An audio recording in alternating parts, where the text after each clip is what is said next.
Good afternoon. It's Wednesday, the 15th of February 2017, just after 1 o'clock. Welcome to UK Column News. I'm your host, Brian Gerrish. With me in the studio, of course, Mike Robinson. And we've got an international lineup today with Mark Anderson from American Free Press and Truthound blog. And we've also got Alex Thomson with the Eastern Approaches report. And Alex, as always, will be joining us from the Netherlands. Well, the weather variable, we've got some sunshine here in Plymouth, so we're quite happy, but apparently it's Welsh mountain weather in Surrey. I think that means it's probably a bit misty. Okay, well, let's get straight on. I had the privilege last night of attending an historic event, you suppose you could say, which is the premiere of VAXXED in the UK. Dr Andrew Wakefield was there. Well, as we reported a couple of weeks ago, of course, VAXXED had originally intended to be shown in the Curzon Cinema in Soho. The Curzon Cinema decided that wasn't necessarily appropriate for them, and they cancelled it. Well, as usually happens, a better venue was found, 100 more seats. The place was absolutely jam-packed, not a free seat in the house. Well, before the film was shown, UK Column had the privilege of interviewing Andrew Wakefield. Well, what I want to do is just show a couple of minutes from that, because I have to say, Brian and Alex and Mark, the man came across to me as being totally genuine, a man of absolute integrity, I have to say, being objective about it. But let's put it in his own words, because this gives a little bit of insight into the person who's produced this documentary.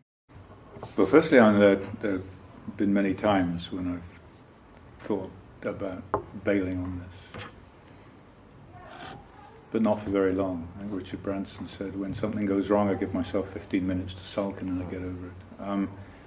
The important thing, the thing you come to realise is it's not about me. They make it sound like it's about me, but it's not about me at all. This is a ruthless, pragmatic attempt to contain a lie and to protect an industry's bottom line. And what motivates me is I see the next child with autism and I think, I don't have a problem. This child has a problem. This child has no voice. So get over yourself and get on with it. And it's extremely motivating. I've got 4 healthy children and I thank heavens every day for that, but it reinforces to me that I have an obligation to children who aren't in that situation. And I didn't go. Medicine presents you with choices like life. You come to a point where you can say, as the Dean said to me at the Royal Free, this is not going to be good for your career if you continue this work. Entirely, no, the work was valid. He loved the work, but he said this is not going to be good. It was a threat, and you have to make a choice. Do you walk away and you say to the person in the clinic, I know what you're telling me is absolutely right, and I believe you, but there's the door. Would you take your child and go and find another doctor because this is not good for my career? And I didn't go into medicine to do that. And so once you've taken that choice, the next decision you take is to cut all the lifelines. Because if you leave yourself a lifeline, you will take it. I've seen many colleagues do that. They've got halfway in, but not all the way in. They know it's true, but they've left themselves a lifeline. And when push comes to shove, when it really gets nasty, then they will take that lifeline and leave this issue and these children. And it doesn't make me brave or clever. It's just the reason I went into medicine, and that's it. Simple as that. Now, in the chat box, a couple of people saying that VAXXED may be available on YouTube. Well, it may be, but what I would say to everybody is that Andrew Wakefield, his work, the people that supported him in bringing this to the UK, they need support. And so, don't watch it on YouTube. Watch it via the VAXXEDmovie.com website. It can be streamed from there and make a small financial contribution, because this work needs to continue. I would also say a really fantastic well done to the people that organised the event last night, because it was very well organised against quite a lot of opposition. So thank you to them. It was fantastic. It is a fantastic film, and I heartily recommend people to watch it. And the key to this is truth, isn't it? This man has done the work he's done. Is he allowed to present it to the wider public for them to make a judgment on it? No, he's got to be warned off, and it's got to be suppressed. Absolutely. To protect the bottom line, as he said. Absolutely. Now, Mark, one of the things that was mentioned in the Q&A session after the film was shown was that Donald Trump seems to have a slightly different opinion on vaccinations than perhaps other presidents have had, just like Donald Trump seems to have a different opinion on just about everything compared to other presidents. But he has set up an inquiry, I believe. Is that correct? Yeah, a few weeks ago, Robert F. Kennedy Jr. was tapped to head a Trump review commission on vaccines. There wasn't a lot of detail, but RFK, a kind of liberal icon, of course, the son of the senator and presidential candidate who was shot in 1968, for someone from the so-called liberal sect to be tapped by a conservative president like Trump to be in a vaccine review commission is interesting in and of itself. But RFK is a figure in his own right. And this morning at 9:30 a.m. Eastern time at the National Press Club in Washington, D.C., there's supposed to be an announcement with Robert De Niro, the actor that helped bring Vax to the fore, and RFK Jr. They're announcing at the National Press Club a upping of the ante, if you will, on the promotion of VAXXED. And what I'm told is they're going to have a contest for researchers and writers, kind of a sponsorship. I'm not sure of the exact details, but they want to challenge writers and researchers to do more research on vaccines, and that's what's going to be announced at the National Press Club later today. Okay, fantastic, Mark. Thank you very much for that. Everybody should watch this film. You may have a different view coming out of it, but it should at least be seen. Absolutely. Well, we're staying on the subject, but let's come in slightly sideways. Fake news. So I got this alert sent to me this morning. It's from the Sunday Times. What are they saying? Trust us, really. We need to educate your children as to what fake news is. Children must be trained to fight fake news.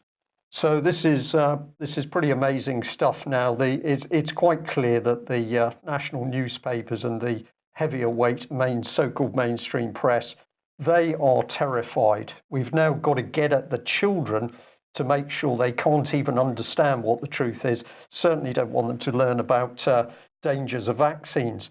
So this was the Sunday Times, and it's saying we need to train the children to deal with fake news. Well, what happens when we try and talk to our MPs about fake news? Have a look at this. A few days ago, I emailed my MP. Well, he doesn't really represent me, but I happen to live in his constituency, because I asked him about these two headlines, revealed the huge gaps in UK defences and that Britain's whole fleet of nuclear attack submarines was out of action. And basically, I asked Gary Streeter if the Sunday Times and Telegraph reports were fake news or reports that accurately reflected the real state of the armed forces. I did also mention seagulls, because he'd recently been involved in a meeting on seagulls. This is what he came back with. Dear Mr. Gerrish, I have never spoken publicly about seagulls, nor spoken in any debates on this subject. I chair many debates at Westminster, and one of them a week or two ago was about seagulls. I do not choose the subject for debate.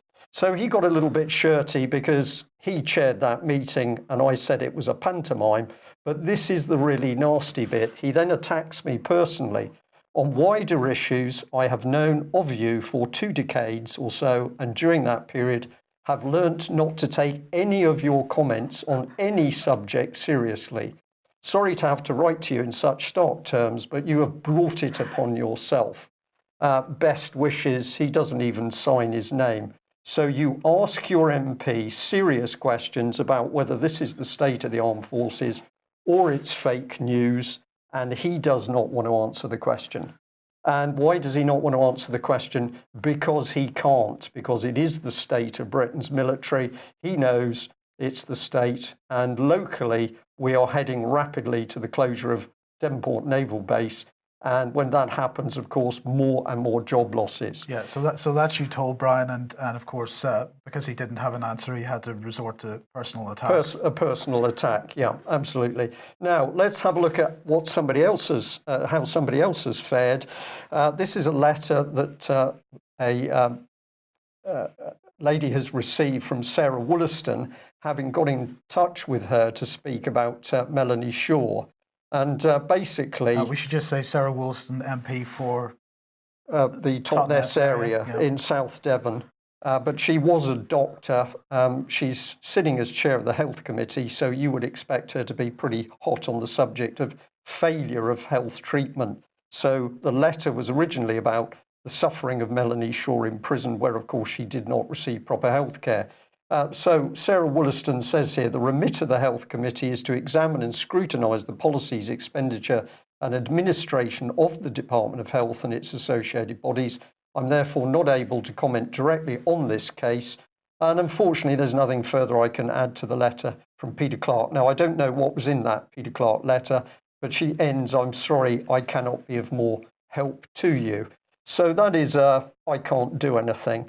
So if we just follow this through very quickly, NHS England has got the responsibility for healthcare in the Justice Circuit, Health and Justice Clinical Reference Group.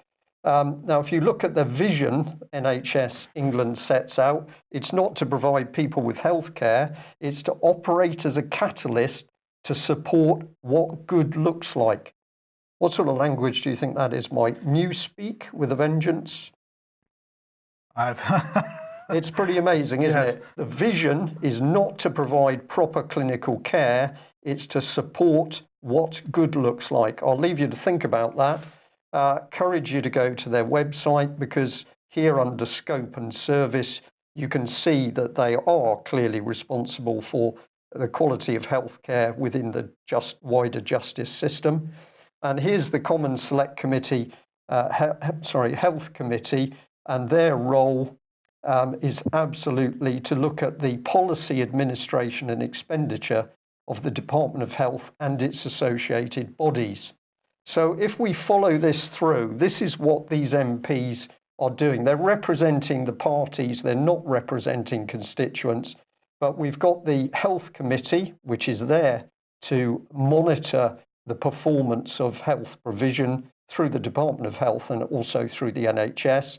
Here's NHS England, responsible for the Health and Justice Clinical Reference Group.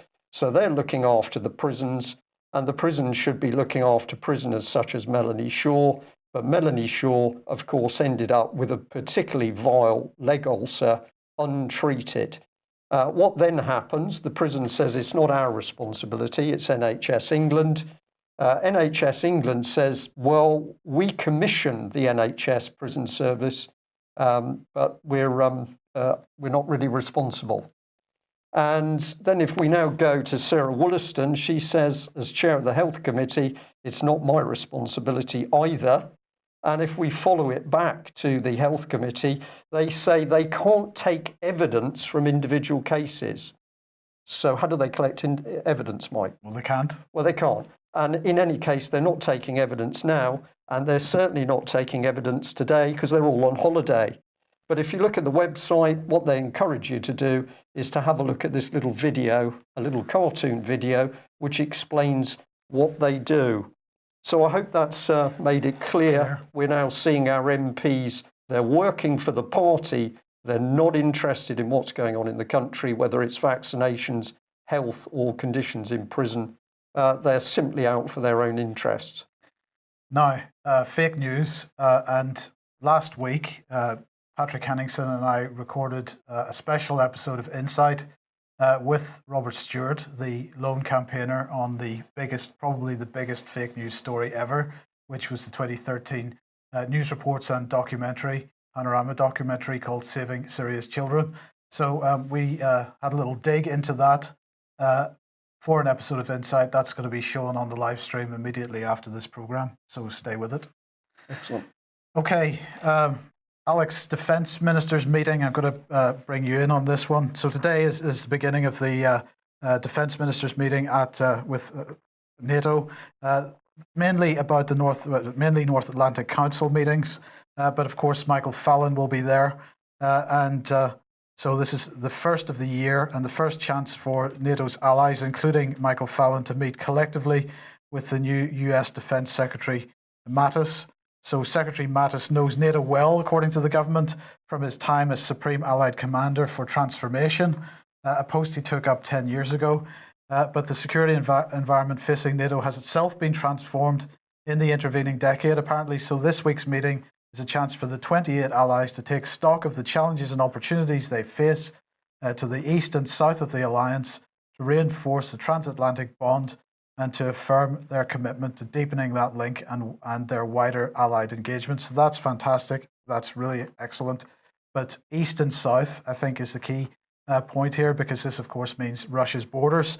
Now, why am I going to bring you in on this, Alex? Well, basically, today, mainly, it's meetings of the North Atlantic Council. Tomorrow, there's going to be a further meeting of the North Atlantic Council, but in the afternoon, there's going to be a meeting of the NATO Georgia Commission at Defence Minister level. Now, of course, the NATO Georgia Commission was established in September 2008, 1 month following the ceasefire over the South Ossetian War, to serve, as they describe it, as a forum for both political consultations and practical cooperation to help Georgia achieve the goal of membership in NATO.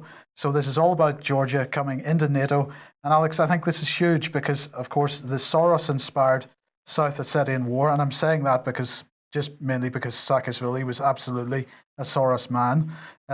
This is related to NATO expansion. It's such a contentious part of the world, being right up against Russia's borders, and Georgia especially. So what are your thoughts? I know I'm kind of hijacking you on this, but what are your thoughts? Always willing to be hijacked, Mike, in a good cause. Yes, if you look first of all at my Twitter account, which is down on the lower third there, if you look at the pinned tweet, you will see a video which has just been uploaded for the public. Subscribers got to see it first, and we do value subscriptions because they pay for our time to research articles, by the way. So the more you subscribe, the more you get of us. That pinned tweet contains a link to a public documentary now, public version of our documentary about Inside Eurasia. And what this is about is containing Russia. Now, I was the GCHQ officer, desk officer for that region in the time of the war. And I remember distinctly a time in about 2007, when perhaps even 2006 it began, when we as desk officers in all the British and American government agencies lost the plot. We knew that there'd been a push to appoint Georgia to join NATO, at least to have a membership action plan, which is the last chance saloon before you board the NATO bus, as it were. But all of a sudden, the policy was not being driven by policymakers in any government organization we could think of. And it got down to the wire in 2008. That war really, thank God, well, it was a terrible war, but it put a spanner in the works, because otherwise Georgia would have been given, it happened slightly after the Bucharest summit, but the tensions at that time prevented, fortunately, Georgia and Ukraine from joining the NATO alliance. Now, the point here is that both Georgia and Ukraine contain separatist territories which are more pro-Russian. And Putin actually gave fair warning of this back in the Kosovo times of 2006. He said, if the West recognizes Kosovo as an independent state, we will do tit for tat under international law and recognize Abkhazia and South Ossetia, the pro-Russian regions of Georgia. And he duly did so. Not that the Western press has ever picked up on it, or even some Western diplomats. So that's the game now, is to try to lock into NATO two of these countries, Georgia and Ukraine, a large chunk of whose territory and population is absolutely set against being antagonistic towards Russia. It's particularly worrying, of course, because there is an Article 5 guarantee towards NATO member states. An attack on one is an attack on all, which, of course, the United States invoked in September 2001 to use NATO assets from Europe to overfly its territory, for example. So if anything could be dressed up as an attack on Georgia or Ukraine by those nasty Russians once they did join, we would all be pledged to invade Russia. It's as stark as that. What is your reading of the situation in Georgia at the moment? Obviously, Saakashvili has moved on, and interestingly enough, of course, as we've mentioned before, he's moved on to the Ukraine. But Georgia itself, where are we at with the relationships around the Russian border there? It seems that in the whole area, a kind of pragmatism is winning out. People want to trade with these countries. There is a whole generation. It's the same in Armenia and Azerbaijan, which are technically at war. A whole generation has grown up hearing that the other side are, monsters who rape and kill people in their beds. But it is a compact geographical area. People need to trade, particularly across the Georgia-Russia border, which is a huge high mountain chain. But people in each side of the border are economically dependent on the other. And I think people are realizing, certainly the middle class in the capital city, Tbilisi, is not prepared to go to war anymore over Abkhazia and South Ossetia. That's been the big swing of the last 10 years. When I first went to live in Georgia, in fact, on my first visit before I went to live there in 1998, as soon as you get onto the highway from the airport to the city centre, there was a great big banner across the highway that said Abkhazeti Chkvenit Givili, which means Abkhazia is our eternal grief. That was taken down quietly sometime in the Saakashvili era. The veterans are getting older who fought against Abkhazia, and even in Abkhazia, the attitude is, we don't want to be subsumed into either of these power blocks. We want to maintain some kind of independence. So I think that with some kind of prosperity taking hold and Georgia moving up the comfortable living rankings, there's going to be less and less interest in playing stooges for Western policy or Soros policy. So I think Soros is backing a losing horse here, but that doesn't mean he's not going to try. Okay, and just briefly then, what's your take on the NATO thing? If Georgia gains membership, Russia, they're going to be pretty upset about that. Yes, they're going to be existentially upset, even more so if Ukraine gets membership, because that's just the flank, the open western flank of Russia, which Napoleon and Hitler used to invade Russia. So they're not going to stand for that, but they have many levers to pull. Russian intelligence has excellent penetration of the Georgian military and Georgian politics, and they have so many people they could set up as pro-Russians if necessary at the right moment, and they've got so much compromat, dirty material on all these Georgian politicians. I think they're always going to be one step ahead of the game. But unfortunately, it's 10, 20 years now of this game going on in its current form, and I have no evidence that there is any knowledge, certainly at policy-making level, of what's going on. And very few visits are made to the area. So you could get a lot of people in the NATO bubble in a policy environment saying, yes, well, Georgia's met all the standards, let's give them membership, blissfully unaware of the conflagration that's going to follow.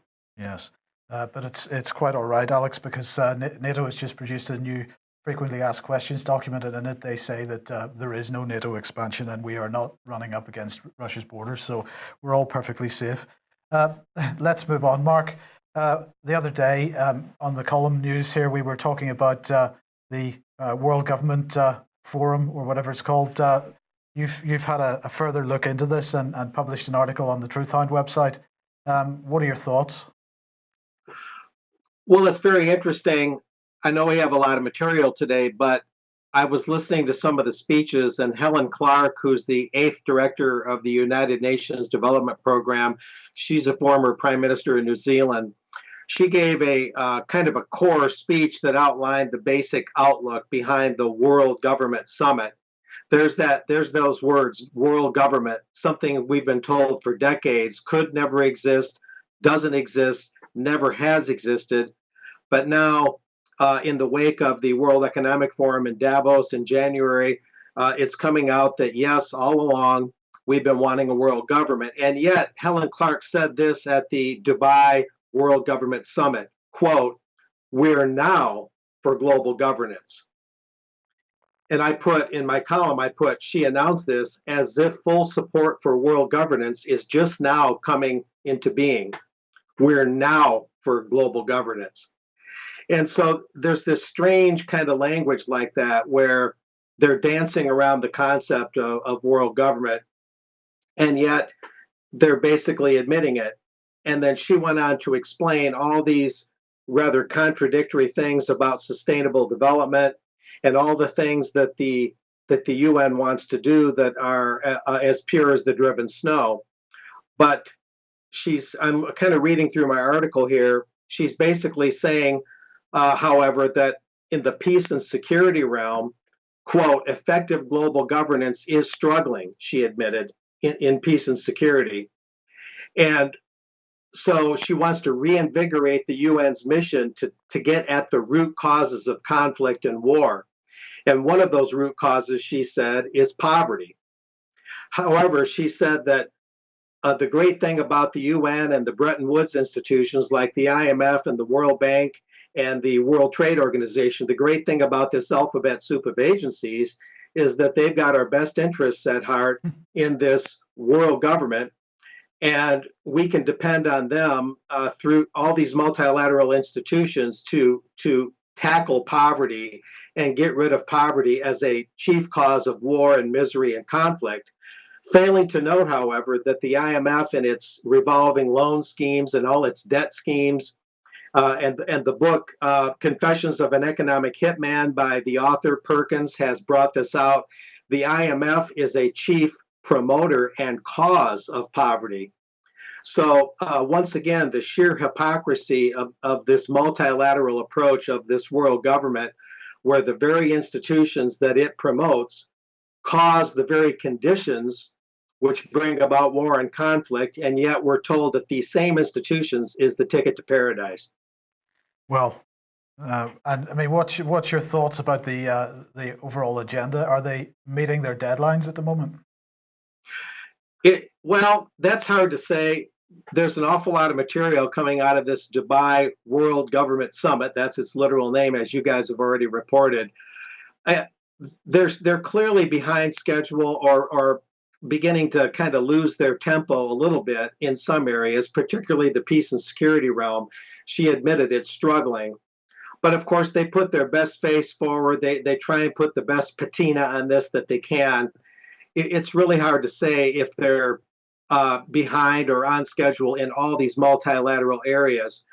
But clearly, they're looking for a validation. She was talking about how if the UN and these multilateral institutions, if they don't progress in the way they want, they're going to lose their legitimacy. They're going to lose their image in the face of the public, and they're going to have to struggle to get their legitimacy and their dependability back, you might say. So they're very worried about losing face in terms of public opinion, and that's very clear. And there's still admissions, just like there was in Davos in January, that globalization is weakening a bit. But at the same time, she's saying, as I noted, we're now for global governance, again, as if it's a new thing. And they're trying to regain their credibility and move this thing forward in the wake of Brexit, in the wake of Donald Trump's election, when they know that populism and a more grassroots democratic view is coming into the picture and gaining strength. They're trying to regain their traction and move forward. So with Bilderberg coming up in the spring and the World Economic Forum just having wound up, and now we have this Dubai summit, we're going to see a lot of activity from these leading globalist groups to try and move forward, not lose their traction, and keep their credibility and keep their agenda on track. But we are seeing, they're losing some ground, and they're trying to regain it. That's the basic bottom line. Alex.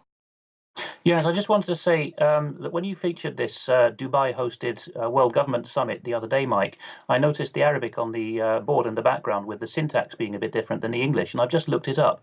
The Arabic title for this summit is Al-Qimmat al-Alamiyat lil-Hukumat, which means the World Summit for the Governments. Right. So it's not the same as a World Government Summit, is it? It is a World Summit for governments. No, that's right. But if you remember the subhead, it was all about directing future government. Oh, absolutely. I'm not making a contradictory point here. I'm just saying that the syntax of the Arabic makes it clear that this is a summit called with the interests of government in mind. And there is, of course, a sleight of hand in that if you concatenate it in English to World Government Summit, you're saying we want world government. And if you're challenged on it, you can say, oh, no, we don't mean that at all. Look at the Arabic. Yes. But you can see what the mindset is. Yes, indeed. Okay, Mark, let's move on to General Flynn then. What's your reading on this? I'll make a quick comment. When Helen Clark said, we're now for global governance, I think that sets the record straight. And she, again, talked about the core mission of that summit. And there is that kind of Orwellian doublespeak that you mentioned with the Arabic and the English. Now, with General Flynn, this is a very, he's the national security advisor under Trump, the top one. And it was yesterday that he reportedly resigned in the wake of all these allegations where he is being seen as being at the center of having talked to the Russian ambassador to the United States, and all these things are filtering through that Flynn was trying to undermine the U.S. relationship with Russia, and a whole manner of things. It's really blowing up in Trump's face. And I think the media and the liberal Democrats and some of the neocon Republicans, they see General Flynn, Michael Flynn, as the first head on the wall, their first trophy in attacking Trump in a very direct way.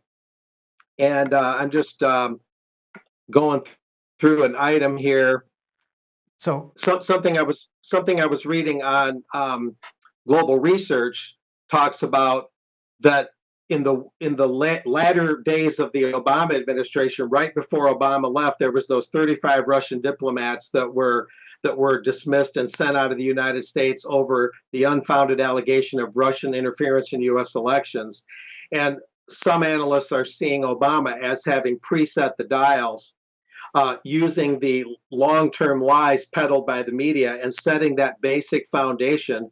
So when Trump stepped into the White House, that claim that Russia's been hacking our elections and all manner of skullduggery, that claim had time to be well established. Then the diplomats were expelled. So that created a more hostile climate and environment that was set up for Trump as kind of a trap. And now General Flynn is the first casualty in this media war on Trump, and so on and so forth. And a lot of people are concerned. Some analysts, such as Michael Savage, a well-noted conservative radio show host here, and an analyst on Global Research, and others, they're concerned that with Flynn having resigned, now the Trump opponents will smell blood and they're going to go for more. And there's concern that they're going to try and topple or seriously injure other leading cabinet members and leading officials in the Trump administration. It's a big issue. There's a lot that you could say about this, but that's the thrust of it. But the attacks just keep coming. So Washington Post saying the economy under Trump planned for the worst. You're not going to get the worst. Oh yeah, that's the piece by Lawrence Summers. That was linked through the Trilateral Commission website. The Trilateral Commission is, of course, that sibling to Bilderberg, and they publish trilateral members in the news at trilateral.org. And then when you click those links, it shows all the op-eds that the trilateral members strategically place in different op-ed pages in different newspapers around the country and around the world. And that's the former Treasury Secretary Lawrence Summers, who once headed Harvard University. He's warning of all these dire predictions if with Trump as president, these dire economic predictions. And the idea is that everything Trump is going to do pretty much is going to backfire, even though we may get the impression that Trump, as a wealthy businessman, is going to be good for the economy and stocks are going to go up and everybody's rice bowls will be full and everybody will be happy, a chicken in every pot. What Summers is actually saying is that these tariffs are going to be, if Trump institutes tariffs, that's going to be highly damaging to the economy. Well, there's a lot of literature going way back, including a former General Motors executive that I knew for years, Gus Stelzer, who was an expert on free trade and tariffs. Tariffs also can have a very good effect in that they can give a strong incentive for a country to rebuild its industry and rebuild its wage base and its salary base and its economic muscle, because it makes it too expensive to do too much outshoring and then ship the stuff back into the U.S. market. Plus, tariffs are could be a significant source of income for the U.S. For the first 125 years of the U.S. Existence or so, tariffs were the chief source of federal income. So Lawrence Summers arguing that the economy could be very, very bleak, maybe a short uptick, and then it'll be a downhill slide under Trump, is a very weak argument for Mr. Summers. Tariffs could play a very significant role to raise more revenue at the water's edge and help the industrial might of the U.S. make a comeback. So this is just more trilateral propaganda disguised as just another column in a mainstream paper. Yes, indeed. Okay, let's move on to European issues now. And Alex, the Netherlands holding elections. They're one of many European Union member states holding parliamentary elections, and some have head of state elections as well in 2017. And of course, the chatter is, are we going to see Brexit and Trump spread onto the continent? Well, there was already a tremor of that with the Italian referendum late last year. But what's important about this is that the slide you showed was about the refusal of the two traditionalist parties, very different parties, by the way, but the two sort of right of centre traditionalist ones. They refused to join in the debate on RTL, which is a vast pan-European establishment consensus organisation, RTL. They were going to host, their Dutch arm was going to host a debate between Prime Minister Rutte and his Liberal Party, Geert Wilders, the insurgent, shall we say, the Freedom Party guy, and four of the parties which are polling a bit less strongly. So you've got to have a six-way. At the last minute, RTL said, no, we've unilaterally decided, because there's not much between the five other stragglers behind these top two, that we're going to have a seven-way instead with five cultural Marxist parties and you two instead of four. And both Rutte and Wilders, who hate each other's guts, by the way, they said they'll never be in coalition with each other, but the two front runners for the poll, they said, well, we're walking then. So instead, RTL is going to press ahead with this debate. I think it's the Sunday at the end of February, and it's going to have only five minor cultural Marxist parties and not the two front runners. So that's RTL's sense of priority. Now, we have a slide here illustrating what's happened in Dutch politics, and the two last elections for the Tweede Kamer, which is the House of Representatives, the lower house here. You can see the dramatic, you have to be a bit careful with the colours, but you can see the dramatic swing. Green in the Netherlands actually represents the Christian Democrats, the equivalent of the Tories. And everywhere that was nominally Catholic or Protestant, everywhere, in fact, except the big cities and the far north, which are both historically socialist areas, would vote for the Christian Democrats because they were a consensus party of both Catholic and Protestant areas. Look what happened the year after I came to the Netherlands, 2010. All of a sudden, the Liberals, the VVD, Mr. Rutte's party, has taken the lead because the Christian Democrats, like our Tories, proved to be about as conservative as a guy holding a Molotov cocktail. So they only cling on in sort of rural Catholic areas in the east. That's the only green bit left. So we've had a splintering of Dutch politics, and instead of two or three front runners, the old Volkspartijen, people's parties, you've suddenly got 7 or 8 parties and a lot of other minor ones snapping at their heels. It's maybe admirable of RTL to say we'll have all these guys at the table, a bit like with the Scottish election debates with all these previously minor people like the Green Party. But the point is, it's a lot of noise, and you can't hear the front contenders anymore because all these guys are on the podium. Now, you might have put something on the Stories We're Watching section on the front page of UK Column website, which is always worth looking at, and it links to an article which, if you put it up here, tells us about 4 kinds of dystopia. And the one that I want to draw your attention, based on Brave New World by Aldous Huxley, is the second paragraph. The Huxleyan way of controlling people is this: rule by democratic totalitarian systems, excess of choice, limitation of access to speech platforms, assimilation of minorities, belief in emotional morality, imagination and flexibility, and control by desire, debt, and implicit threat of violence. No overt control of dissent. The system selects for system-friendly voices. And it goes on about sexuality, which is a big theme in Brave New World. But the final point is, in the Huxleyan model of tyranny, you have control of thought by implicitly enclosing language within professional boundaries, which it calls Lenin-style newspeak or uniquac. So I think, we're talking here about the Overton window, which is shrinking, the allowable window of discourse. So the plethora of new parties, of which the Netherlands is a good example, but it happens all over Europe, even in Britain now, particularly Scotland, Wales and Ulster. That is a kind of a false diversity. It's 7 shades of cultural Marxism, as far as I can see. Mr. Wilders, I don't agree with, but at least he's saying we need to think again about the basis of the Netherlands. And Mr. Rutte, the largest and somewhat conservative Prime Minister, is being done out of his own debate here by sleight of hand by RTL, which isn't even a Dutch company, it's pan-European. Just add a bit of emphasis on that. All of us at the moment seem to be homing in on language, the use of newspeak, government reports where it's difficult to see what the sense is. David Scott is picking this up as well.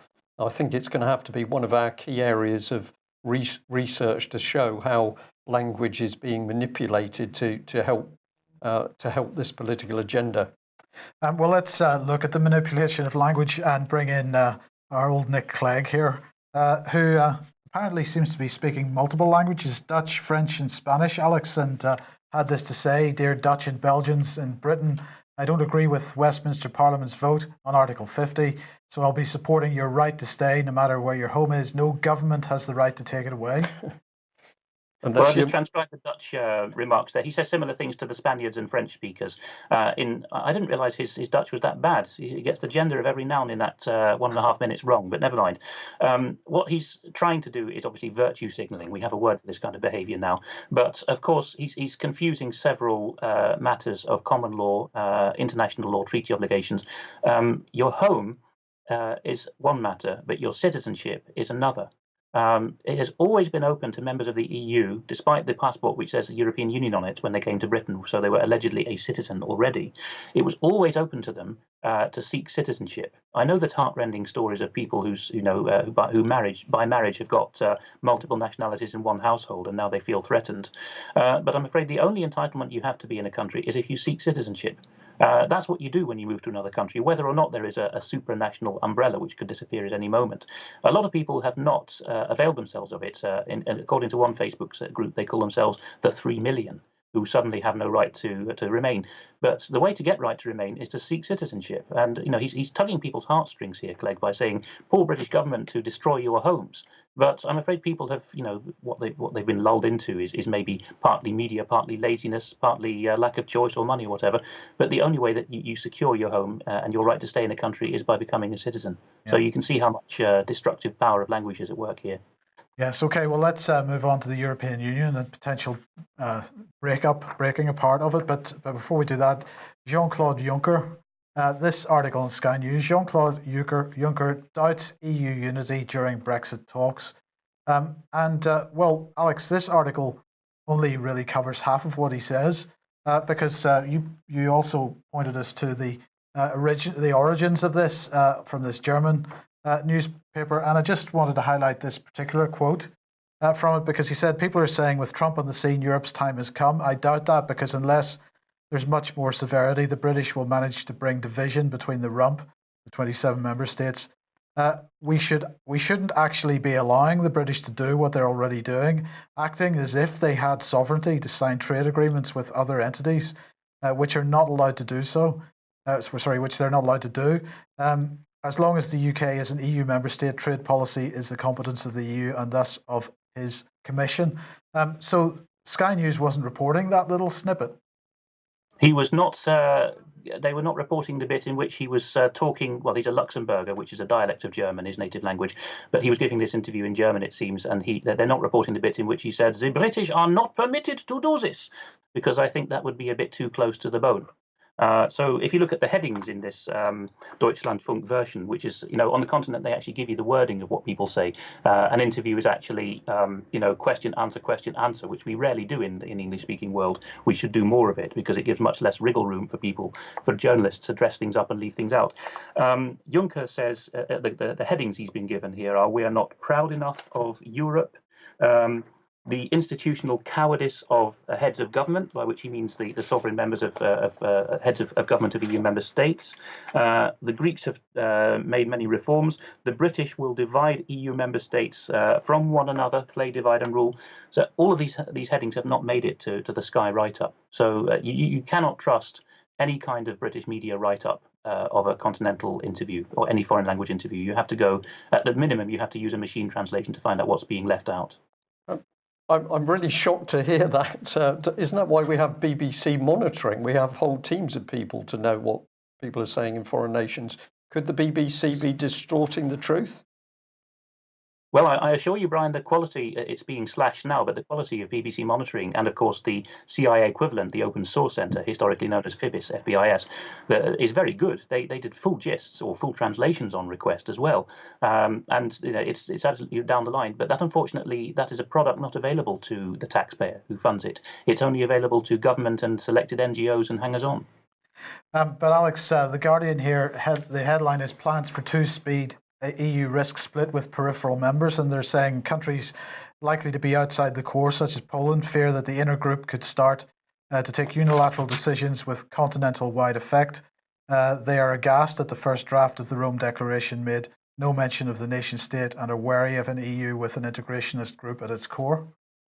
Well, what we've got here, I've got to compress it because we're running out of time, but on the 60th anniversary of the Treaty of Rome, the 1957 treaty, which young mandarins in Britain wanted to sign, but we weren't allowed to go and negotiate because we still had patriots at the helm.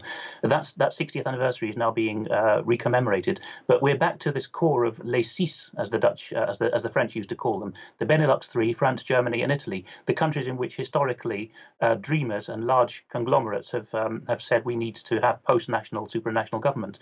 That tradition, thank God, doesn't exist in the British Isles, or indeed in Iberia, or indeed in Eastern and Central Europe, which has been taken over by waves from all sides, sometimes Swedes, Russians, sometimes Austrians, Germans, sometimes Turks. So in the core of Europe, you've got this six who are trying to reassert the old EEC, which they should have stuck with, really, and never brought the rest in. A kind of mini Charlemagne empire. Note it's exactly the countries where Charlemagne was emperor in the 9th century. So this goes back a long way, this trend and this cooperation with the Vatican. What you've got in the centre of Europe is these countries called the Visegrad Alliance: Poland, the Czech Republic, Slovakia, and Hungary, and they are determined to remain independent because they've seen the horrors of being taken over by all of these other power blocks in turn. And that is the annoyance at the core of this: is now that the British have left, we, the core Benelux, Italy, France, Germany, we mustn't allow these naughty Eastern Central Europeans to think that they can get their sovereignty back. That's what's driving. And that's why we have to the EU has to tackle Poland's bad behaviour. Yes, EU observers carrying this. Breitbart News also picked it up. But the guy writing is simply a Sorosite. He's the social justice manager. I don't think that's quite his job title, but that's what it comes down to. The social justice campaigns manager for Human Rights Watch, a core Soros asset. And he's saying we must smack Poland's wrist hard. Naughty Poland. Okay. Look, Alex, we'll just move on to this one. The EU naval operation fails to stop Mediterranean. Sorry, I've got that slide a bit messed up. EU naval operation fails to stop Mediterranean migrant traffickers. This is French MPs talking about this. There seems to be a recognition, as you say, that EUNAFFOR is a scam. Yes, for those who haven't been following it, if you look at the tweets which David Ellis puts out, and his tweet is strategic defence, all run together, but with no E on the end. If you look at that, he's been interacting on Twitter with the Commander General of the Royal Marines, who has been tweeting almost every other tweet is EUNAFFOR is a great thing. EUNAFFOR is the best thing since sliced bread. My Marines are saving the world against piracy in EUNAFFOR. And now finally we've got Radio France Internationale, including a full English translation, which you put up on the screen if people want to read it, with French MPs and others saying EUNAFFOR has cost hundreds of millions and nabbed about 100 people. Where's the money going? Is this all for show? So the French have worked this out now. Yeah. It's very interesting to see it all come unravelled. Do we say, Mark, just 20 seconds on any closing remarks you'd like? I'm sorry we haven't been able to include you a bit more, but the time's gone very quickly today. Well, I mean, a lot could be said. I think it's very important what Alex is talking about, to watch what's going to happen in Eastern Europe to see if they'll take up the same spirit as Brexit. But clearly, in terms of wanting to leave the EU, but clearly the process of Britain actually leaving the EU is being stymied again and again and again. Juncker's remarks clearly show that they're very hostile toward the idea of Britain leaving. And so we're going to have to wait and see, I think, on this show especially, just how long, if ever, it's going to take for Britain to actually literally and tangibly leave the EU under Brexit. I know you guys are saying it's going to take a long time if it ever happens. It's looking grimmer every day in a lot of respects. So I would just say that's something we're going to have to continually monitor. And Juncker's remarks certainly underscore the overall picture of what's going on and this ongoing struggle. Okay, well, thank you very much for that, and thank you, Alex Thomson. I'll just end on the fact that people in the chat box and elsewhere are saying, what can we do about this? You need to spread the information so that the wider public can understand it for themselves. So if you're enjoying our news reports, please tweet those out, email them, get people to come back to UK Column website to watch these new news reports and talk about what we're talking about. It's very important to help spread it. And I'll also give a reminder before we finish that the 22nd of April, we've got this wonderful hall to bring people together for the British Constitution Group to talk about dealing with what is unfolding in UK today. So don't sit at home, come and meet other people who say we're not just going to use social media, we want to be together as human beings to see what we can do about this. But there we are, the MPs simply working for parties. They're not interested in us. They are interested in seagulls and hedgehogs, quite commendable. But I think with the movement of forces towards the Russian border, we ought to have some different priorities. Thanks for joining us. We'll be back same time tomorrow. Bye-bye.